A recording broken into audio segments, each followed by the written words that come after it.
Jasprit Bumrah 5 wicket haul తీశాడు. ఇంకా ఆస్ట్రేలియాని మనము 107కే ఆల్అవుట్ చేసేసాం. థర్డ్ ఇన్నింగ్స్ మొదలైపోయింది. జైస్వాల్ అండ్ కేఎల్ రాహుల్ వాళ్ళిద్దరి మధ్యలో 150+ పార్ట్నర్షిప్ చూసాం. జైస్వాల్ అయితే 90 రన్స్ చేసి నాట్అవుట్గా నిలిచాడు. మరి కేఎల్ రాహుల్ 62 రన్స్ చేసి నాట్అవుట్గా ఉన్నాడు. ఇంకా డే 2 అయితే మొదలైపోయింది. Alex Carey and Mitchell Starc opening అంటే నిన్న యాడైతే వదిలేశారో వాళ్ళిద్దరు వచ్చారు. ఇంకా జస్ప్రీత్ బుమ్రా అయితే హర్షిత్ రాణాకైతే బాల్ ఇచ్చాడు. క్వశ్చన్లు అడుగుతూనే ఉన్నాడు. కొద్దిగా అయితే రోలర్ అయితే యూజ్ చేసింటారు. అంతగా ఎక్కువ కనపరాలేదు. బాల్ అయితే సీమ్ అయితే కావట్లేదు. ఫ్లాట్ ట్రాక్గా అయిందని నేను అనుకుంటున్నాను. ఇంకా సెకండ్ ఓవర్ అయితే జస్ప్రీత్ బుమ్రా తీసుకున్నాడు బాల్. ఫస్ట్ బాలే బౌన్స్ అయ్యి రిషబ్ పంత్ మంచి క్యాచ్ పట్టాడు భయ్య. అప్పుడే గాన్ అలెక్స్ క్యారీ. ఇంకా క్వశ్చన్లు అడుగుతూనే అన్నాడు. ఎప్పుడైతే ఎవరు వచ్చారు, నెదర్లాండ్ వచ్చాడు, ఒక 4 కొట్టాడు. హర్షిత్ రాణా మంచి టెక్నిక్గా బాగా వేసాడు భయ్య బౌలింగ్. అతనికి లెగ్ స్లిప్ పెట్టాడు జస్ప్రీత్ బుమ్రా. బౌన్సర్లు వేస్తూనే ఉన్నాడు. థర్డ్ మ్యాన్కి అయితే క్యాచ్ ఇచ్చి వెళ్ళిపోయినాడు. అక్కడైతే మంచి క్యాచ్ పట్టాడు. ఎవరంటే KL Rahul. Netherland is a gone. ఇంకా హెజిల్వుడ్ అండ్ ఇతను మిచెల్ స్టార్క్. మనకు ఇదే టైలెండర్స్ వస్తేనే ఇబ్బంది.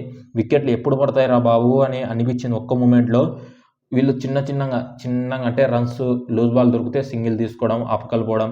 హెజిల్వుడ్ సింగిల్ తీసినా పోవట్లేదు. మిచెల్ స్టార్క్ 5వ బాల్లో 6వ బాల్లో సింగిల్ తీస్తాడు, అటుపక్కకు పోతాడు. అంటే లాస్ట్ బాల్ నువ్వు ఆడు, వికెట్ పడితే ఆల్అవుట్ అయిపోతారని భయం వాళ్ళకి. అంటే అంతగా బాగా ఆడాడు. ఓన్లీ ఆఫ్ సైడే ఆడతాడు హెజిల్వుడ్. లెగ్ సైడ్ అంతా ఫ్లూయెంట్గా కనపరావట్లేదు. మిచెల్ స్టార్క్ వాళ్ళ టాప్ మొత్తం టీం కలిపి అతనే టాప్ స్కోరర్. లాస్ట్కి హర్షిత్ రాణా బ్రిలియంట్ బౌలింగ్ వేసి అతన్ని తిక్కమక్క పెట్టించి మంచిగా బౌన్సర్ వేసి అతన్ని రిషబ్ పంత్ మంచి క్యాచ్ పట్టేశాడు. ఇంకా ఒకటైతే మధ్యలో అబ్జర్వ్ చేయాల్సింది, జస్ప్రీత్ బుమ్రా బౌలింగ్ వేసేటప్పుడు రిషబ్ పంత్ ఒక క్యాచ్ డ్రాప్ చేశాడు. బాల్ వేసే ముందర ఒక్కటే కాన నిలబడుకొని నిలబడకపోతే ఇట అంటే లెఫ్ట్ హ్యాండ్ ఆడుతున్నప్పుడు రైట్ సర్దుకున్నాడు. బాల్ వచ్చింది, బ్యాట్ తగిలి ఇట్ట పోతుంది ఆఫ్ సైడ్ పోయేటప్పుడు నువ్వు అట్టుపక్క ఉండాలి కానీ లెగ్ సైడ్ జరిగి క్యాచ్ పట్టాలంటే ఎట్ట పడతారు. అందుకు అలాంటి మిస్టేక్ చేయకూడదు.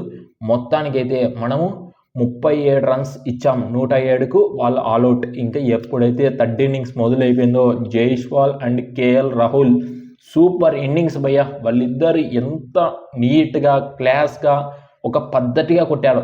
జైస్వాల్ అయితే పేషెన్స్ అనేది చూపించాడు ఈ టెస్ట్ మ్యాచ్లో. ఎందుకంటే ఫస్ట్ ఇన్నింగ్స్లో డ్రైవర్ లెంత్కి అవుట్ అయిపోయినాడు. ఇప్పుడైతే ఆ డ్రైవర్ లెంత్కి ప్రాపర్గా అన్నాడు, అది తీసేయాలి. అవే కండిషన్స్లో ఎంత స్లోగా ఆడితే అంత బాల్ రానియాలి. నీ మీదికి రాణిస్తే అప్పుడు షాట్లు ఈజీగా కొట్టచ్చు. ఇక్కడైతే సూపర్ షాట్లు అన్నాడు భయ్య. ఒక 90 రన్స్ చేశాడంటే మిచెల్ స్టార్క్ కొట్టాడు కొన్ని. ఒక్క నెదర్లాండ్కి అయితే లాంగ్ ఆన్ పై నుంచి 100 మీటర్స్ 6 కొట్టాడు. నాకైతే అమేజింగ్. ఇంకా కేఎల్ రాహుల్ ఏం తక్కువ కాదు. టెక్స్ట్ బుక్స్ షాట్స్ ఉన్నాయి. ఎప్పుడైతే డ్రైవ్ లెంత్ వేస్తారో గ్యాప్లలో కొట్టడం, కవర్ డ్రైవ్స్ కొట్టడము, ఒకటి ఫుల్ షాట్ కొట్టాడు భయ్య మిచెల్ మార్చ్కి. నాకైతే treat to watch. Rohit Sharma గుర్తుకొచ్చాడు ఆ మూమెంట్లో. మంచిగా అన్నాడు, ఒక కాంపోజ్గా అన్నాడు కేఎల్ రాహుల్. నేను ఎక్కడైనా ఆడుతాను, నేను ప్రూవ్ చేసుకుంటాను, మీరు నాకు స్థానం ఇవ్వండి అనేటట్టు ఉన్నాడు.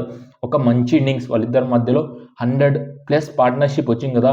అప్పటికి మనకి మొత్తానికి అయితే 20 సంవత్సరాల తర్వాత ఫస్ట్ టైం ఆస్ట్రేలియాలో రావడం ఇదే ఒక్కసారి చెప్పడం. ఎవరి మధ్యలో, జైస్వాల్ అండ్ కేఎల్ రాహుల్ వాళ్ళిద్దరి మధ్యలో 100+ పార్ట్నర్షిప్ వచ్చింది. మళ్ళీ ఒక క్యాలెండర్ ఇయర్లో జైస్వాల్ 34 సిక్స్లు కొట్టాడు. ఇదైతే అమేజింగ్. ఇంకా జైస్వాల్ అయితే ఎప్పుడైతే లూజ్ బాల్ దొరకడమే లేటు కొడుతూనే ఉన్నాడు. బౌండరీస్ 7 4. నెదర్లాండ్కి అలానే కొట్టాడు. మిచెల్ స్టార్క్ అయితే కొట్టాడు భయ్య కవర్ డ్రైవ్, అమేజింగ్ షాట్. వాళ్ళిద్దరు జత కలిసినారు కదా. కొద్దిసార్లు మెగ్నిఫికే షాట్స్ అన్నీ చూసాం. జైస్వాల్ నుంచి leg side, of side, long on నుంచి.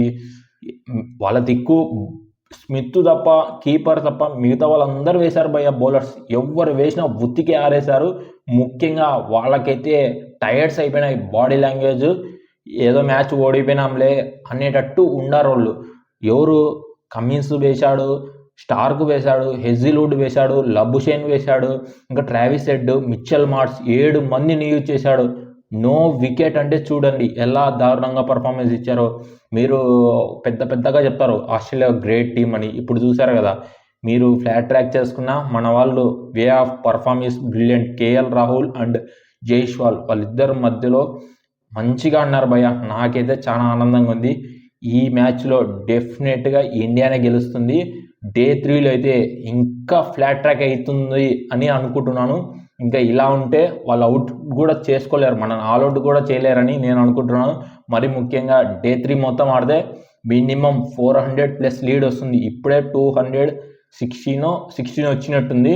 ఇంకా ముఖ్యంగా రేపు పూర్తి ఆడితే 450 కొడితే ఈజీగా గెలవచ్చు. ఇంకా ఆస్ట్రేలియా అయితే కంబ్యాక్ అయితే కారు. ఇంకా ఏమైనా మిరాకిల్ జరిగితే కానీ వాళ్ళు కంబ్యాక్ ఇవ్వలేరు. ఏమైనా స్వింగ్ ఉంటే కానీ వికెట్ తీసేదానికి ఉంటుంది. ఆడైతే అసలుకి స్వింగే లేదు.